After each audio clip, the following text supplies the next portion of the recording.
34. 내 형제는 누구인가? 오늘의 말씀은 마태복음 12장 50절입니다.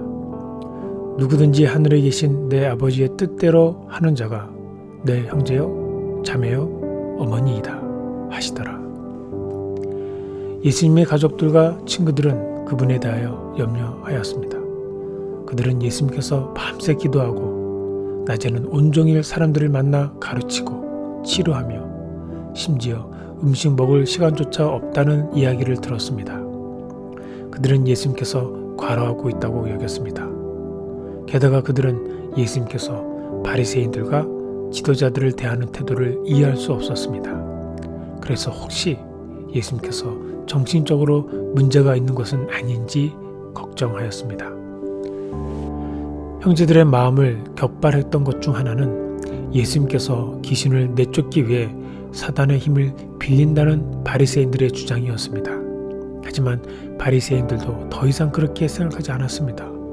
그들은 하나님에 대한 예수님의 가르침을 듣고 나서 성령께서 그들의 마음속에서 움직이고 있음을 느꼈습니다. 그분 앞에 서면 자신들에게는 없는 그런 거룩함을 느낄 수 있었습니다. 하지만 예수님께서 메시아라는 사실을 인정하지 않기로 했던 바리새인들이 자신들의 판단이 옳지 않았음을 시인하기는 어려운 일이었습니다. 그래서 오히려 예수님의 가르침에 대하여 줄곧 반박하였습니다. 예수님께서 행하시는 이적을 막을 수 없었기에 그들은 모든 수단을 동원하여 그의 명성에 흠집을 내고자 했습니다. 성령께서는 그런 그들을 여전히 진리로 이끌고자 힘쓰셨습니다. 바리새인들이 귀신을 쫓아낸 성령의 사역을 마귀의 일이라고 주장했을 때 사실 그들은 위험지대로 향하고 있었습니다. 예수님은 그들이 용서받지 못할 죄에 가까워지고 있음을 경고하셨습니다. 모든 죄가 용서받을 수 있는 이유는 성령께서 우리 마음에 회개하고 용서를 구하도록 감동시키기 때문입니다. 하지만 바리새인들은 성령의 사역 자체를 거부함으로써 자신들의 마음을 움직일 수 있는 하나님의 통로를 차단하고 있었던 것입니다. 하나님께서 사람들의 눈을 어둡게 만들고 그들의 마음을 돌아서게 만드는 것이 아닙니다. 하나님은 오히려 사람들에게 빛을 비추시고 진리와 참된 길을 보여주십니다.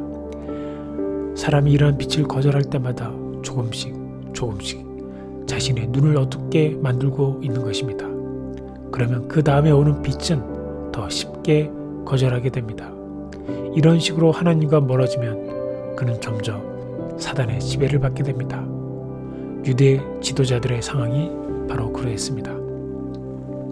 예수님은 귀신에게서 자유롭게 된 자들에게 경고의 말씀을 더하셨습니다. 그들의 마음이 만약 하나님의 사랑으로 충만하지 않다면 마귀와 다른 귀신들이 돌아와 그들을 다시 지배하게 될 것입니다. 그런 일은 오늘날에도 일어날 수 있습니다. 우리가 하나님의 사랑을 받아들이고 사단으로부터 자유를 얻게 됐을지라도 매일의 삶을 그분의 뜻에 맡기지 않는다면 우리는 다시 사단의 지배에 들어가게 됩니다. 우리가 악에서 우리 자신을 방어하는 유일한 방법은 예수님께서 우리 안에 거하시도록 하는 것뿐입니다. 우리는 단기간에 나쁜 습관을 중단할 수 있는 의지력을 가지고 있을지는 모릅니다. 하지만 하나님과 진정으로 연결되어 있지 않는다면 우리는 이기심과 유혹에 끝까지 저항할 수 없습니다.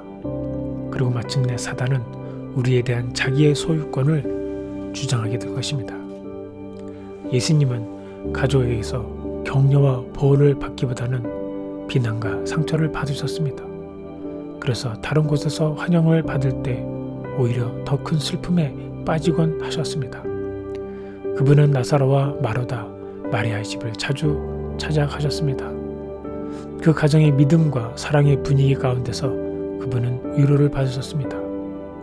하지만 그분에게 여러 번의 진정한 안식을 준 시간은 하늘아버지 홀로 대화하실 때였습니다.